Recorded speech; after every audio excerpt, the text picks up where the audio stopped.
Welcome in to Week Facts with 9-year NBA veteran and Nebraska basketball Hall of Famer Erick Strickland and two-time Nebraska football national champion Clester Johnson. Talking and taking names in sports and day-to-day living. Sit back, relax, and join the show with 9-year NBA vet and Nebraska basketball Hall of Famer Erick Strickland and two-time Nebraska football national champion Clester Johnson.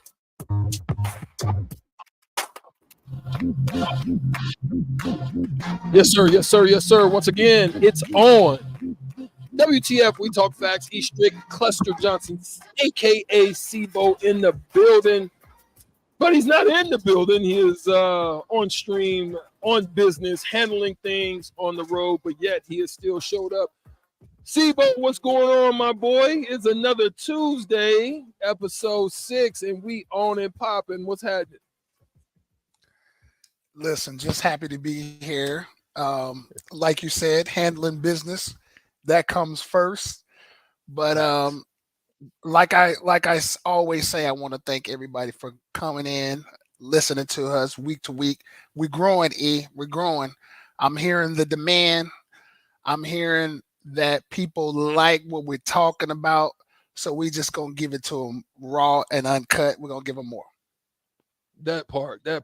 And that's the beautiful thing about it, SIBO. I truly believe, man, is the fact that, we get to come together and do what we do on a regular basis. We sit at home sometimes and we'll just catch up. We'll go to a cigar lounge or we'll sit on a patio and just chop it up and talk facts about life, about living, about politics, about sports and what's going on in the area of sports. But now we get to do it right here on our own platform. WTF 93.7 The Ticket has provided a place for where we can come and talk facts. And we're going to get into some facts today. SIBO, I love you had texted me and you said you're going to be making a trip, and the trip is not going to necessarily be one that is, shall I say, a business trip, but there's going to be some business happening where you're going. It looks as though as we approach the weekend, there's something big happening out there. It seems that this sometimes is a dead zone of sports, where baseball is going on. A lot of people don't really get too excited about baseball. And there are some exciting stories in baseball right now, being that a lot of the the chosen ones, the ones that are usually handling business, the Yankees and those types of teams, Boston, it's like it's been turned upside down. Those who are paying the big bucks aren't the ones that is in it right now for the big stakes. And that's an interesting topic, but there's something that's been brewing. There's something that's been building for 5 years now that's about to jump off this weekend. It's going down in Las Vegas at T-Mobile Arena this Saturday, and you are going to be in the building. Tell us how you felt about just taking a stab and going out there. I thought about going, but I'm like, I want to have a glass of wine, put my feet up, and just enjoy what's about to go down. Being a Dallas person, friend of mine lived close to Errol Spence, familiar with his style. He's a southpaw like Stricky, but at the same time, B. Crawford, man, from the old man. I'm rolling with B. Crawford all the way in, but tell us kind of your thoughts about it. What made you take the step to step out there to Vegas to see what's happening? So actually, initially, I'm not sure I've updated you on the news. Initially, I had a proposal to go. Okay.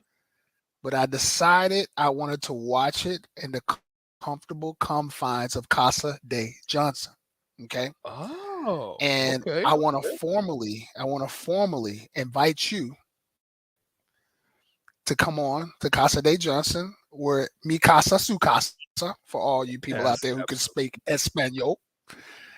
Come on over. I want to sit and analyze and watch the fight in the comfortable confines of my home with a sweatsuit on, some cocktails that don't cost $50 per glass, Right. something that's going to put me in the right frame of mind so I cannot be this thing right here is giving me that anxious feeling like, right, you know how it was when you're in the NBA and you was about to go out in the game, y'all are in the tunnel. You guys were in the tunnel Oh man. about to get Yeah. hype before you ran out on the court. There's not very many sporting events that get me that way, with the exception of watching my children. Of course, watching my children can do that for me. But I'm going to tell you, I'm a huge boxing fan. And this is one of those matches that very comparative to, say, Leonard Hearns. It's that type of match. Pacquiao and Pacquiao Mayweather. Floyd Mayweather. Yeah. Yes, It's on that level. And what makes it even that much more significant is that you have a guy who was born and raised in Omaha, Nebraska, where we live. And that's going to add a little bit more ice into this. I mean, I've been really wanting to see this fight with Errol Spence for, I think Mm-hmm. they started negotiating this thing well over a year ago. And well, they've been building up for 5, but yeah, it's been building for a long time because obviously Terrence was undisputed in 140, knocked everybody off. He was a champion at 135. So obviously here in Nebraska, we know what his career has been like. But I'm going to tell you,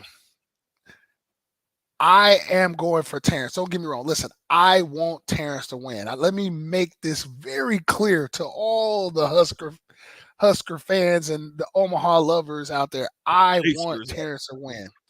But I feel like this is going to be his first challenge that we really are going into the fight saying we don't know.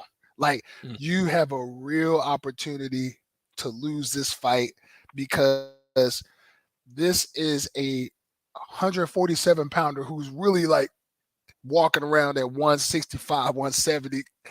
Imagine cutting all the way down 30 pounds. And he's been there all his career. Been there all his career. Yeah, at the same weight. Been there his whole career. And he's actually waited on Terrence. He wanted to fight Terrence before he went up to 154. So there's a lot that goes into this. I mean, there is legacy. Both of these guys, you got a 28-0, you got a 39-0. So somebody's going to lose their O. What does that mean for a legacy? Because until Floyd Mayweather, it really didn't matter if you lost in a boxing match. You can still have credibility. You can still, people didn't disrespect you for losing a match. But it seems like today, just because you lose a match, that's what's prevented guys from taking tougher fights. And this year has kind of been more of a breakout. You starting to see some guys who are saying, you know what, I need to challenge myself. And if I really want a legacy that people are going to remember, I need to be in some fights that are going to test me. I'm going to be in some fights that people are going to look back and say, you know what, he did the damn thing. And Floyd was able to do it. He was able to do it. But if you look at Floyd's career, don't get me wrong, Floyd fought some great fights, but he Whitaker gave him that work. I'm sorry, I was just saying, Whitaker gave him that work. Like that's one of the ones where I think, I don't know. I think they was trying to, keep Floyd the moneymaker and in business, because Purnell gave him that work. He had a couple of fights that could have, definitely have been scored a different way. And that's the thing about boxing. It's very subjective. You got 3 judges, and it's very interesting looking at the cards after the match is over. You always look at, one guy's going 117, 111, one guy's going 114, 114, and it's just like, what are y'all watching? Right. So that's another thing that's going to be interesting. But the thing about this fight, is these guys have a rematch clause. So if one win and then the other one exercise the rematch, you can end up having a trilogy. And Right. I'm telling you, if these guys have a trilogy, it's a good chance that their careers are going to be over. Because Terrence is already 36, right? He's going to be. I think he's going to be 36 this year if he hasn't already turned 36. And Arrow is like 33, 34. So, I mean, are you going to box it to your 40s? Or Terrence is 35. You know what I'm saying? And Arrow's 33. He's 35. Yeah. Okay. 35, 33. So, yeah. But just think, if they do a rematch, they're going to be a year older, probably. You're And probably if they looking about a go year one out. and right, and if they Yeah. go 1-1, it's a good chance you could have a third one, Another year out. right? Mhm. So you're looking at 3 years And from if now. that you happens, closer to- and how much are these fights going to take out of you, E? So, Right. for instance, who you were as a basketball player, you know, when did you? Let me ask you this: even in basketball, we're gonna transition a little bit. Even in basketball, when did you see, or when did you feel like, you know what, this is really kind of affecting my body? And even in basketball, tell me about your time in basketball from the beginning to the end of your career when you could really kind of tell, you know what, I'm starting to feel some effects. I would say about 31, 32-ish is when I started feeling the aches. Because when I was young, I used to get up, go in the gym. Sometimes I didn't stretch. I go straight in the gym and start getting bouncy, and just dunking. Just walk in the gym. You could do that. You could walk in the gym, just kind of get going, and didn't have to do all that. But shoot, the later I got, I just wait a minute. Let me get loose a minute. Let me put some Right. heat on them knees. Right. Yeah, around that time. Mhm. So let me add to that, right? So you said about 31, you started to feel it on your knees and some probably aches in your shoulders and stuff like that. And a basketball really wasn't and isn't intended to be a physical sport, but it can be, right? It can be very physical. Now imagine boxing, right? When they're punching you in the head, punching you in the shoulders, punching you in the chest, punching you in the ribs. Like, Your it's recovery going time to slow down. take a toll. Mhm. The recovery time slows down, and Yeah. I really feel like the deterioration all of a sudden, like I used to see guys like Roy Jones Jr. who would just dominate, use all the athleticism. Then all of a sudden they just fell off a cliff. And we haven't seen that with Terrence. I think Terrence have done a good job of containing his weight. You haven't seen him walk around like all out Mhm. of shape. Every time I've Mhm. seen him, he's always pretty much been within distance of, if he had to cut weight, it wasn't very much, right? Right. But Mhm. this right here, I'm gonna tell you what's going. I'm gonna tell y'all, this is a test of wills, right? Because when you hear that term dog E, so compare yourself to, I also want you to think about everybody, basketball, football, soccer. There's a guy that when you played him, you go, he ain't going to give up. He's not going to give up. He ain't going to back down. He got that same kind of fiber that I got. So it's going to be Mhm. my mind. It's going to test my will. It's going to test my iron, my armor. Sort of like what people said about Michael and Kobe, right? When Kobe played against Mike, Mike knew for the first time in history, this was a kid that has the same sort of heart and DNA and drive that he has, right? And I gotta let everybody know that haven't really kept up with Terrence, who are just kind of fringe boxing fans who just kind of watch him because he's from Omaha. This is a guy that he's gonna fight that has the same sort of DNA that he has. Like, obviously there's variances of who they are, Style but this is different. a guy. Right. This is a pressure fighter. Okay, a pressure fighter is he's going to throw a lot of punches and around. He's got a good defense, and he's going to put a lot of pressure on Terrence. Where a lot of times Terrence tend to wait 2 or 3, maybe even Right. 4 That's what I was rounds to gonna say. figure out Yeah. what Can't do he that. want to do. Where not this match, no, Not this one. not this Mm-mm. match. because Arrow doesn't. He comes out right away and pressures you, and Yeah. his nickname is the Truth. And he says it's trap season. Okay, so what strap season mean is when he at 47, as he came into 47, became a pro, he's taking everybody's belt. He's taking everybody's belt, right? And this match is going to be the first time that one guy is going to have all 4 belts In the 4-belt era. in the 4-belt, Mhm. era. So Yeah. I could go on and on. Well, so that's what I was. What That's what I was do going you to want to say. add before I keep going? Well, there was 5 things that I had, and you tapped into one of them. What the stakes Okay. were. The stakes are very high, and that was one of the things. The stakes of this is that now the unification part of it, because I also forgot about De La Hoya and the Puerto Rican. Gosh darn it, I had Are his you name, talking but about Felix Trinidad. So okay. those were high value. So you had Pacquiao, you had Mayweather, Phoenix Trinidad, and De La Hoya. Those 2 never rematched. So you had super, matches outside of the heavyweight division. It's rare that you find these super matches, and these are one of those ones. And you spoke about Hearns and Leonard. Hearns and Leonard were the only ones that actually had those, the ability to get back at each other. And it was like 3, 4 years later, right? So Right. that was one of the things that I was going to talk about. Then you talk about the comparisons. You talked about that, the pressure that Spence puts on. He is an orthodox southpaw, where on the other hand, you have a non-traditional. He'll switch stances. He'll give you southpaw. He'll give you orthodox, and Orthodox, southpaw, yeah. yeah. So he'll give you a little bit of both.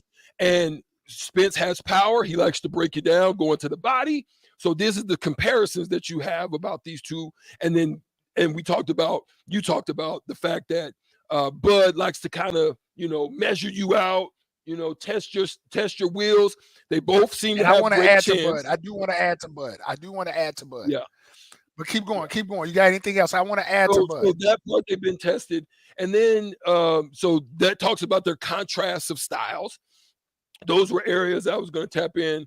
And this particular fight would not have happened had a couple things had not happened. And the fact that they happened to meet at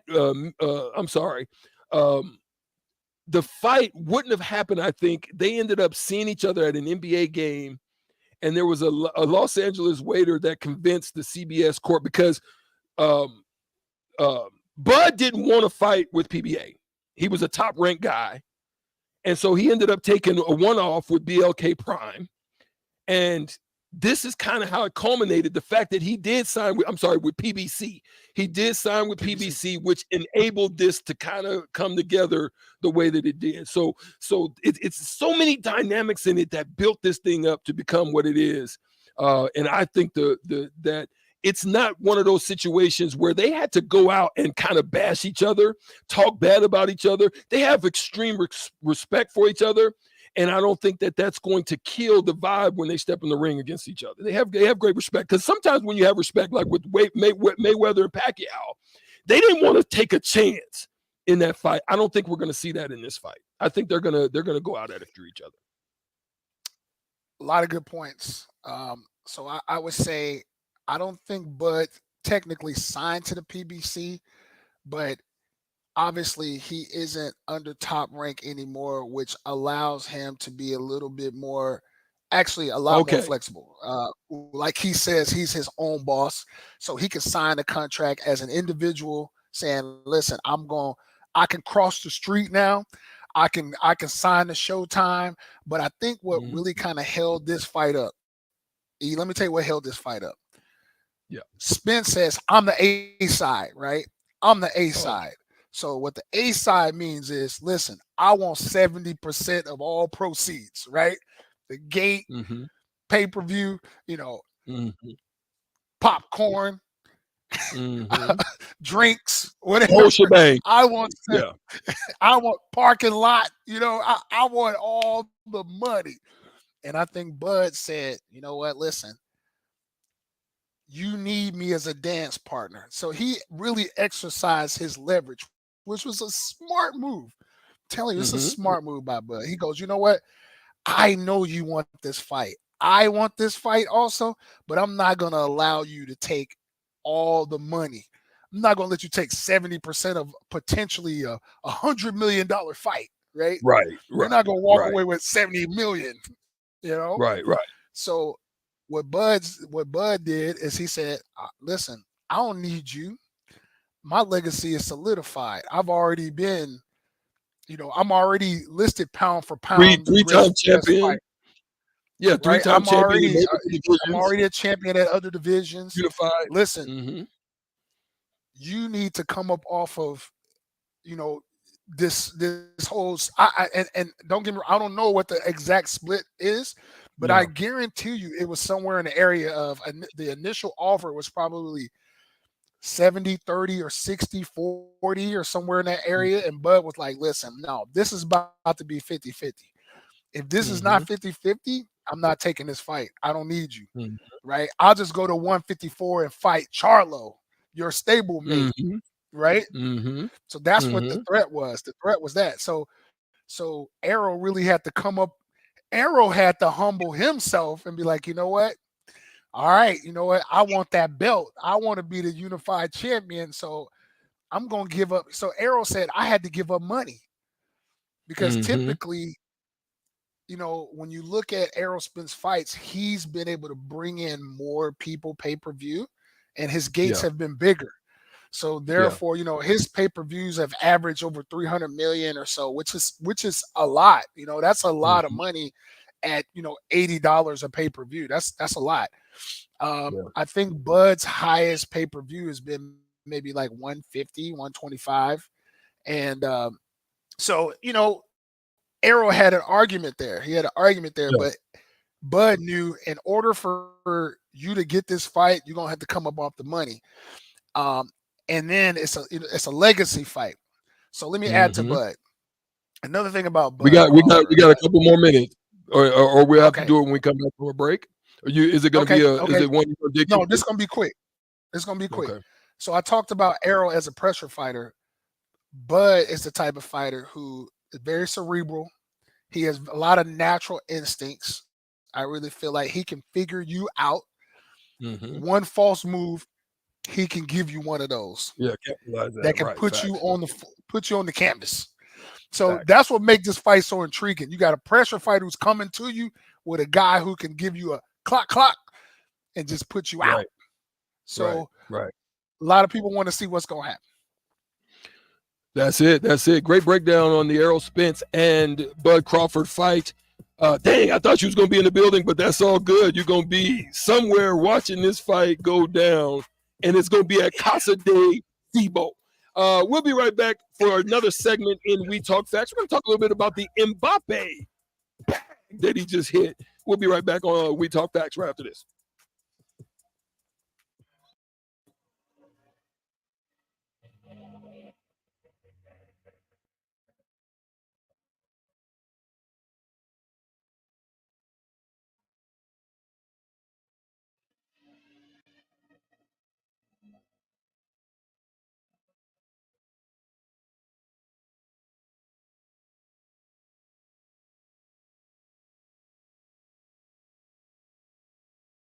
Tailored Landscapes is actively preparing for spring. Things like getting new tree orders, getting equipment ready, and training staff to serve you the best we can. If you haven't already planned, now is the perfect time to figure out a maintenance plan for your yard. We're on the brink of spring cleanups for all of our existing customers and have limited spots left. We trim trees and shrubs when needed and only mulch proper amounts. Give us a call today at 402-432-2572 to set up a meeting with one of our designers and get ready for Tailored Life's grand opening in Bennett.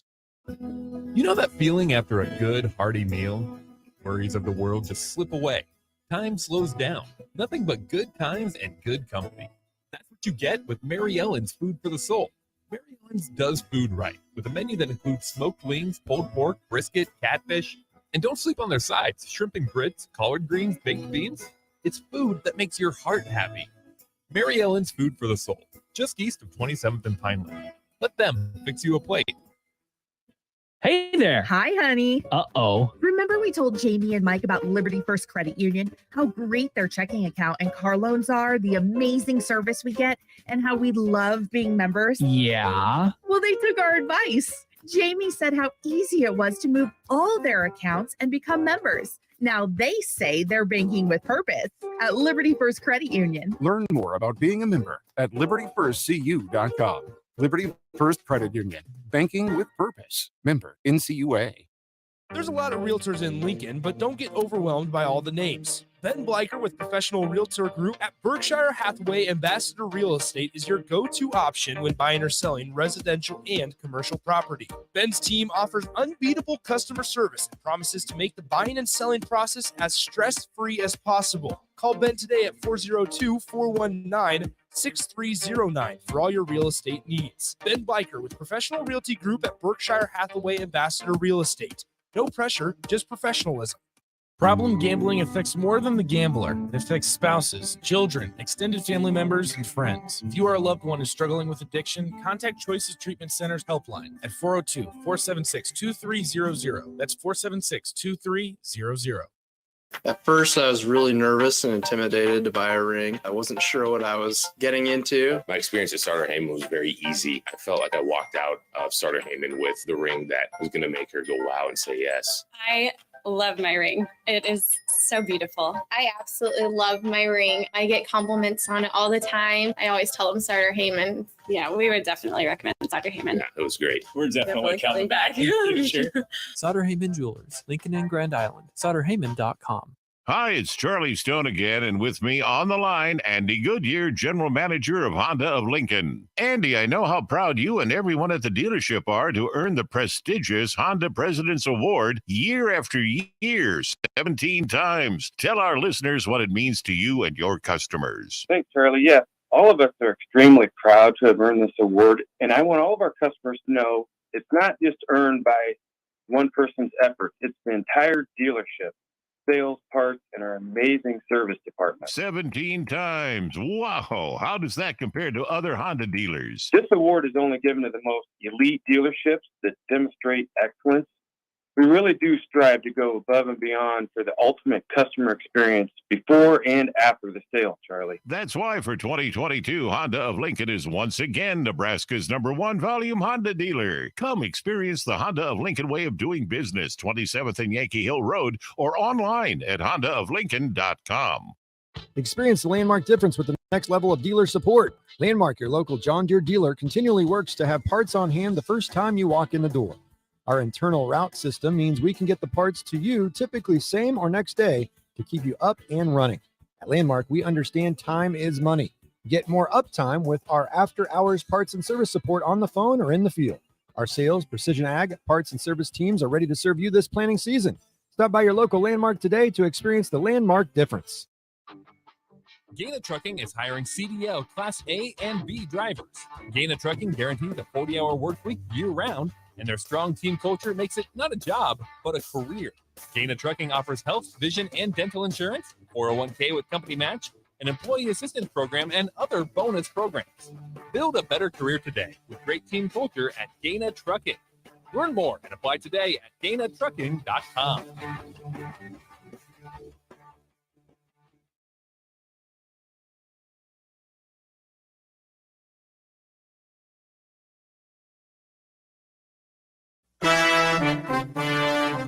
Back to We Talk Facts on 93.7 The Ticket and theticketfm.com. Here are your hosts, Strickland Clester. Yes. Once again, we are back. We Talk Facts right here in the building. E-Strick is here with Harrison, but Sebo is down in KC handling business. And, there were some things that happened. There's really two things that happened, but we're going to talk about this one because the reason I want to get into this particular conversation is just because there's some angles that can be taken when we're talking about this situation. Kylian Mbappe, who is one of the best players out of Germany. He plays for Paris Saint-Germain out of France. He is a forward. Great player for the national team with France as well. There's something going on in the realm of soccer.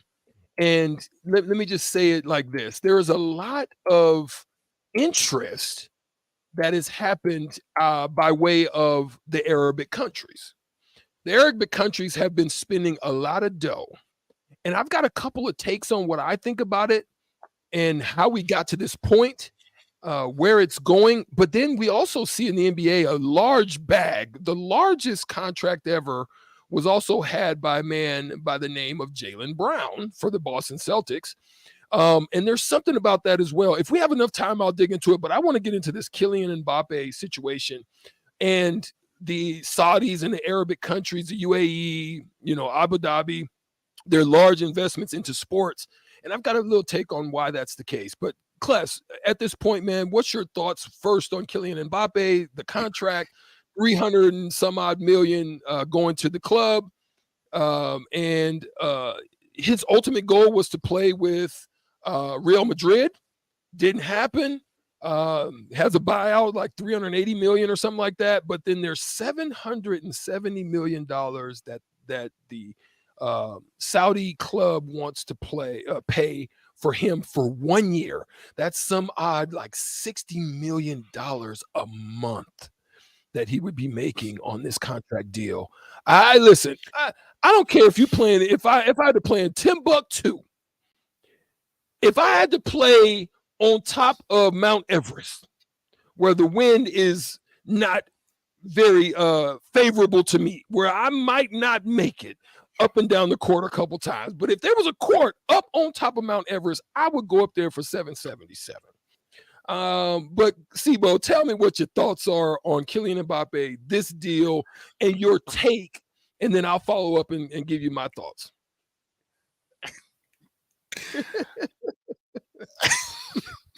Facts.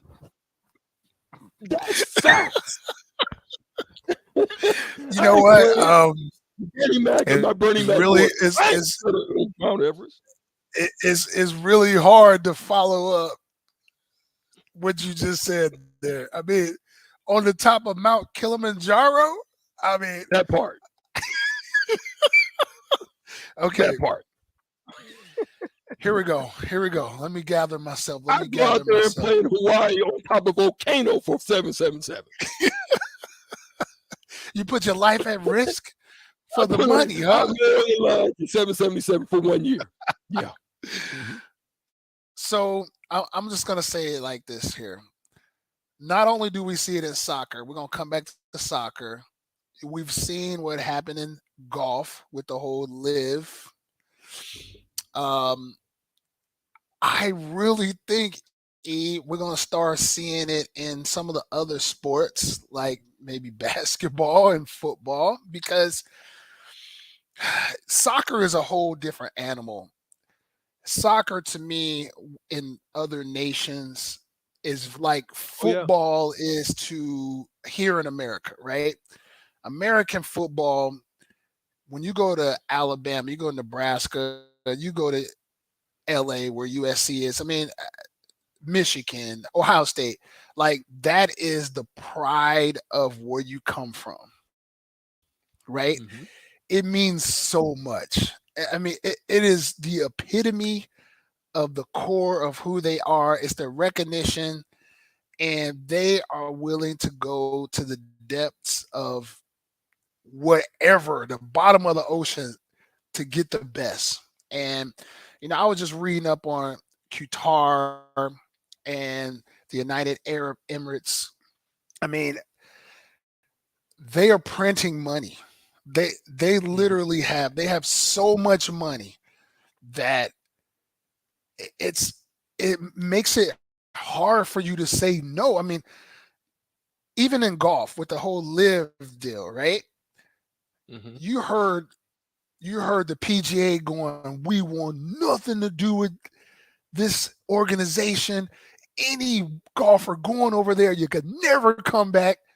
And these countries came over and said, how about $5 billion to your organization? I mean, what you gonna say?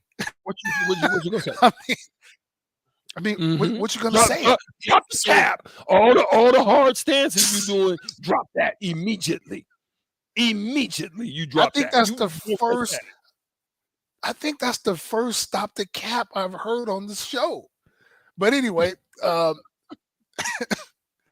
so like I said, I was reading about Qatar, which it's a kind of a younger nation, and they got like Small, a it's lot very vulnerable. of small.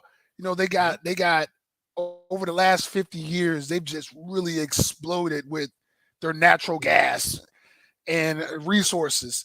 And again, they are it's almost like I kind of compare it to listen, and I hate to say this, but the black generations, right? African American, a lot of us are coming from generations where we're starting to get money, and when you've never had it, you spend it, or you spend it frivolously sometimes, and you look back and you go, man, why did I buy that? Why? And but these countries, I'm telling you, they're making, like, I look at some of their oil reports, they're making like 22 billion in one quarter. Right? The first quarter in the Emirates, they pulled in like 30 billion. So it's like it's money that they'll never spend. So it's almost like they can buy whatever they want when they want. And what we're seeing is some of these people are getting they're compromising their integrity. Like you are compromising your integrity to do it. And so let's transfer that back to soccer. Soccer means so much to these countries because it's their identity. And you've seen guys over the years, you've seen Messi, you've seen Ronaldo, you've seen who's the one guy who came to America? He's married to a Spice Girl. I forgot his name. What's his name? David Beckham. David Beckham. I think David Beckham came to America and took like 230 million or something crazy like that. Yeah. So like that's what Messi's doing. He's just doing it on a different level. Ibrahimovic too. He was Ibrahimovic, yeah. There's a couple. So it's just going to be a matter of time, because I saw this statistic right here, and I got to read this to you because it's very Because I got a take that I think you'd be interested in just kind of hearing when you complete your. Let's check this out. Check this out. Even in the NFL, right? NFL owners have realized average total returns of nearly $100 million per team on average. It's an annual return of 17.6% over the past decade.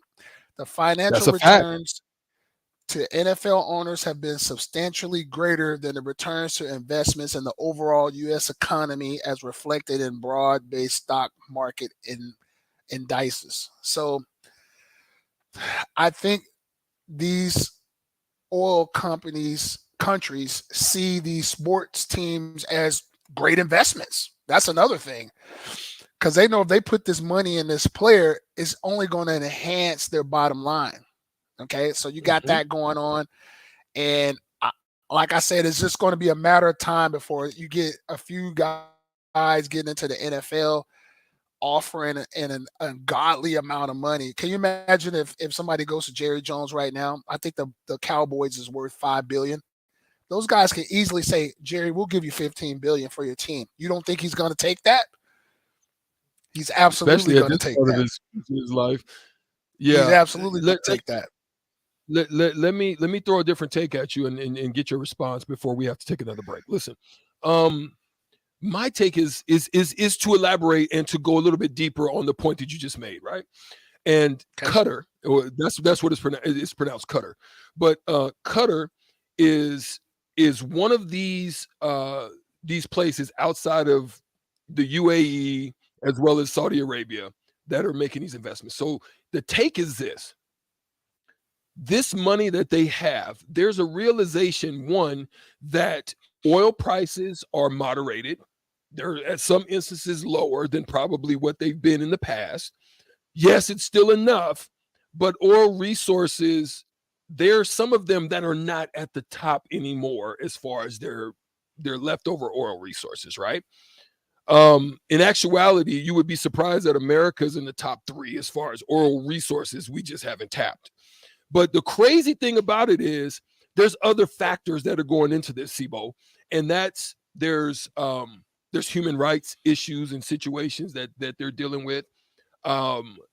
They understand that the oil situation has to be expanded. It can't be solely dependent on that, because that can be dependent on who wants it and who doesn't. Supply and demand, that's basic economics. So they're saying to themselves, how can we diversify?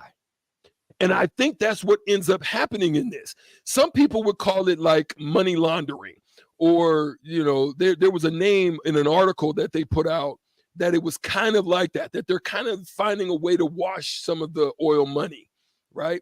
But I beg to differ. I think it's diversification, because what better way to assimilate yourself into a culture that really doesn't identify with you, right? Or doesn't even like the fact that, you may not look at things the way that they look at things and the way that they deal with things as far as their country or culture. And like for Qatar, being a small place that's very vulnerable, somebody can come in and, we want this. You know what I'm saying? And they don't have military prowess. They don't have none of those things to protect themselves. But if they align themselves in the form of sports to the Western culture and get involved in that, it kind of puts you in a position to where you're a little bit more ease and appeasing to making sure don't nobody mess with them like that, because there's a little bit of identity to that, right? There's some connectivity, because it's like a brethren, it's like a fraternity in some sorts, right? So you have that going on, and then there's marketability. One thing that Messi did, and he found out, is that like when I used to talk to people at a young age, I said, listen, I'm CEO of Strick Enterprises. LeBron James, your body, you are the marketability of in this space, right? So how better to market not only your country, but to market your organization, tourism. They put in the names of their, big companies and oil companies on the shirts. And, now you've got Mbappe and other people to market for travel and all of this stuff. I think that's what's helping them as well in their diversification, because they're using this also as a marketing tool to be able to put it out into the world. Because if they just put it out in themselves, no one's going to basically bite. That's just a different take. I mean, you know what that reminded me of, what you just said? You remember the movie Boomerang, where Martin was describing the pool table as the earth, and the white ball knocked off all the other balls? You just reminded me, you went deep on me, is what I'm saying. You went really deep on me with that. And there's a few things that you just said, I really picked up on it, and I can say, you know what, that's real. But I really feel like here in the West, so as far as trying to assimilate to the Western culture, I totally get that, because they do have a human rights issue. But let's let you facilitate your mind, and we'll come back and finish it off. We can get deeper into that. We can finish it off right here on WTF. We talk facts. Yeah, there you go. WTF. We'll be right back after this.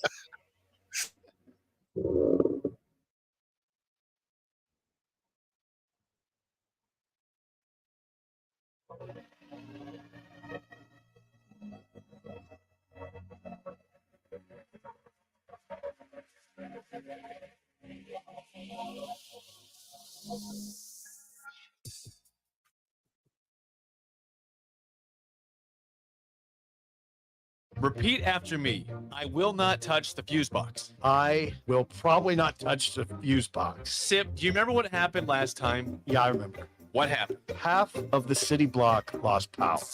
And? My chicken condo went haywire. That's right. The chickens ran wild. So what do we do instead? Call Joe at Ambition Electric and let him handle everything. Look, saved on speed dial. Ambition Electric, 402-217-3415 or online at ambitionelectric.com. Hi, Sean Callahan here with Koppel Chevrolet GMC, and it is Truck Month at Koppel, and we are pulling out all of the stops for this gigantic event. The lots are starting to fill, and we have some great deals for you waiting in Louisville. Brand new GMC Sierra Light Duty and new Silverado Light Duty trucks. All trim levels have up to $4,000 in discounts. That's right, up to $4,000 off all new light duty trucks right now at Koppel. So do not wait. Now is the time to buy a new truck. So stop on in or visit us online at koppelcars.com. You must have a trade-in and finance with Koppel. All deals with approved credit. The best way to learn about Southeast Community College is to visit. And you can check out our spaces before you visit in person with a virtual campus tour. An opportunity to see our campuses in Beatrice, Lincoln, and Milford as you learn about our programs and areas of study. There are virtual tours of our learning centers too. We can even take you on a personalized virtual tour. Learn more on our website, southeast.edu/visit SCC. SCC, your path to possible. You finally finished your man cave in the basement. Brand new furniture, huge TV, and all of your collector's items. You're ready for football season. You were so excited until one bad rain and it is all ruined. Don't risk a flooded basement and countless dollars in damages when it can be avoided. Call John Henry's today for a free sump pump estimate for your home. 435-5555. John Henry's Plumbing. Nebco is hiring CDL drivers for Ready Mix Concrete, Husker Concrete, and Beatrice Concrete. Nebco offers great pay, medical, and retirement benefits, paid time off, and we pay for CDL training. Apply today to earn an average total compensation of $50,000 to $60,000 your first year driving. From Nebco's beginnings in 1908, it's the employees that have formed the company's solid foundation. Start your career today. Visit nebcoinc.com. That's NEBCOINC.com. Guys, when I first started with Farrell's Extreme Body Shaping, I weighed in at over 300 pounds. Now, less than a year later, I'm under 200 pounds for the first time since high school. I'm stronger, I'm healthier, and it all began with the Farrell's 10-week challenge. 10 weeks of kickboxing, strength training, and guided nutrition coaching to help you reach your fitness goals. Their next 10-week challenge begins on April 8th. If you're wanting to change your life like I have, head to theticketfm.com and click on Enroll Now on the homepage. Plus, get a promo code for a discount just for ticket listeners. Farrell's Extreme Body Shaping. Attention all Wings fans. 89-cent wings are back on Tuesdays at Buffalo Wings and Rings in Lincoln. Enjoy the best wings in town for boneless or traditional at a price that makes the whole family happy. And now at the Williamsburg Village Wings and Rings, you can enjoy $1.50 tall boys in Bud Light, Coors Light, Busch Light, and Michelob Ultra every day after 7 p.m. and all day on Sundays. Get to Wings and Rings today and make sure to stop by on Tuesdays for 89-cent wings.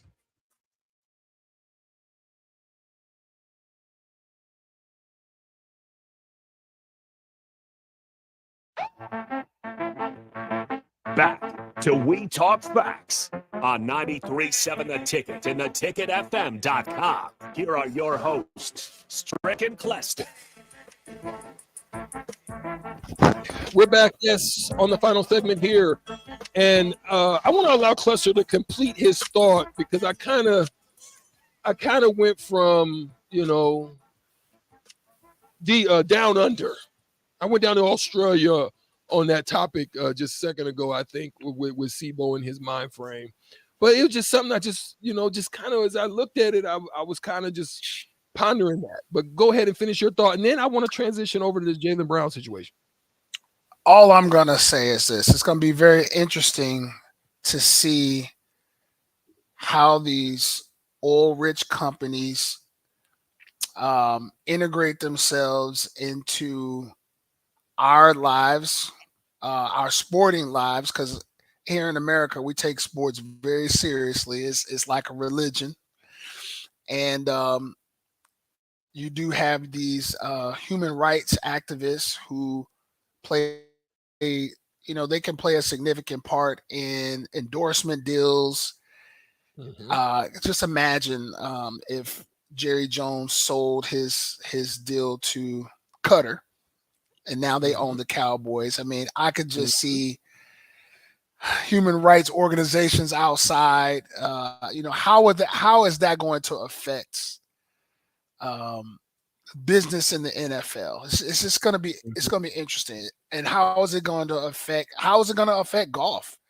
That's kind of just been kind of pushed under the rug. The initial CEO of golf was talking about PGA was talking about we want nothing to do with it, and then all of a sudden he's talking about how they're going to embrace live, and it's going to be one huge organization, and it's going to be this huge kumbaya. And I know a lot of the players right now are currently very upset with the amount of money they could have taken by going. So it's going, these next 5 years or so is going to be very interesting. That's all I was going to say about the oil money. It's going to be very interesting because I think it's going to start to affect all sports. That's a fact. So let's transition over because Jaylen Brown just hit a lick. That's an understatement. That's an understatement, huh, Harrison?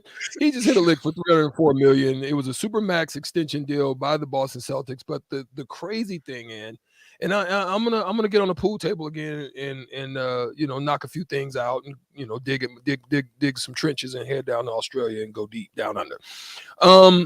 Now, the thing about the 304 max deal was it's understandable what you're trying to do with your core, but there's been a CBA change. The CBA with what they're trying to do now is going to limit their abilities to, I think, put on a quality team outside of the three that they have. You have Porzingis right now. I got to look at it and see when his contract is up, but Porzingis right now is there. He's got a big deal. And you have now Jaylen that just hit a big deal. I understand now why you traded Marcus Smart, because he had some big money on record. What they do with Al Horford and how that all pans out. And Porzingis $60 million. 60 million is for 2 years. So he's getting, $30 million on that ticket as well. But the problem is, Sibo, you have Jason Tatum coming up next year, who is looking at a supermax at 318. How do you expect to fund the team? Now, the issue is not only is the CBA a situation, which they didn't really do anything to address a lot of the issues that they have because they wanted to keep things going, being that they have a TV rights deal coming up. They're looking for over $1 billion in their TV rights deal. I don't think they're going to get it. I don't think they're going to land it. And if they don't land it, they're going to be in trouble because those salaries are crazy. And the problem with this is Jaylen Brown is not even the best player on the Boston Celtics team. Juwan Howard was the first to cross the threshold before the CBA and the lockout happened. Juwan Howard wasn't even the best power forward in the game, let alone on his team where Chris Webber was at that time. Everybody from Kevin Garnett, everybody was looking at that, and they were looking at what the hell is going on, because at this point, I'm about to touch this money, and it sent things on a spiral. This is what you got going on now. What's the spiral going to happen after now people start looking at Jaylen Brown's deal? That's how I look. But let me add something. Go get it. There's been a trend of this happening, where the best player don't end up getting that initial milestone. Like you mentioned, Juwan Howard got $100 million. He was the first to hit the $100 million. Mike Conley was the first to hit 150. Okay. Mm-hmm. It wasn't until Steph Curry. Steph Curry was the first $200 million player. Okay. Mm-hmm. So out of all these names, and now you got Jaylen Brown at 300 million. So you had Juwan at 100, Mike Conley at 150, Steph at 200. But I don't know at the time if people was considering Steph. Was he a Hall of Famer? I mean, he probably was on his way. And now you got Jaylen Brown at 300 million. I've seen this happen in other sports too. I remember Barry Bonds got an exorbitant amount of money when he played for the Pirates, and he was not even close to no. So it was Bobby Bonilla got the money, Bobby Bonilla, but yep. Barry Bonds was like so much better than him.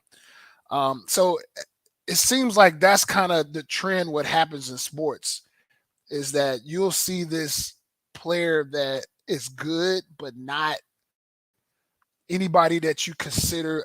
I mean, what do you consider Jaylen Brown? Is he a top 20 NBA player? Probably. Where do you put him? Could be. Give me 10. Give me a top 10. Give me a top 10, E. I mean, oh shoot, I can't run that off right now. We don't have enough time, but because it'd be a minute.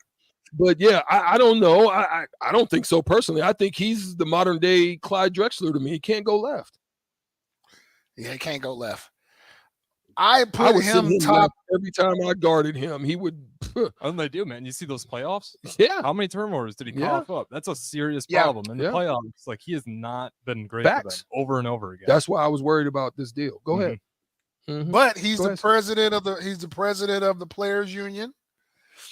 So he has that going for himself. He's a very cerebral, smart guy. If you ever hear him in interviews, guy's very intelligent. And I think he's really good in the community. So I think that they saw that this was a good investment for them, and they knew they didn't have a Ja Morant on their hands. So I think that there's some other things that played into Jaylen getting this money. It wasn't the fact that he was, he's their second best player, and the second best player is going to get a Supermax deal. But like you said, how will the NBA be able to maintain these salaries going through the roof? Because right now it's going crazy. Yeah, I just don't know if it's going to stop, man. And that's the scary part is, and I think this is the pressure's on Adam Silver at this point for him to go and land a deal. That was something that they were looking at in the Big Ten. How can we accommodate the expansion, the growth that we're looking to have in the Big Ten? And Mr. Warren decided, we got to secure the bag on the TV side of things, and he did that. And this is where they were able to go. I just don't know with ratings and how things have fared over the last few years, with international players being the leading factors in sports, and then the ones who were next up, your Ja Morants, your Zion Williamsons, those guys who are next up, drop the ball. And they're in the same draft class. And so where does it go? Who do you turn it to at this point? Because now you have Wembanyama, who is one of the apparent transfers of the guy of the wealth of the NBA is from France. So, which doesn't draw the same type of interest. Marketability. It's hard to market. I don't know if you can market a foreign player like you can kids who are born here in the United States, but hey, listen, they're up for one of the biggest challenges they've had since the NBA has been in existence. So it's going to be interesting to see how it plays out. If I could talk about briefly what we're going to get into next week. Fall starts for college football. And I also want to hit on we want to hit on this next week. All of these players out there getting their offers, and you never hear about them again. Okay, we want to talk about that. Okay, let's talk about translating your offer into an impact.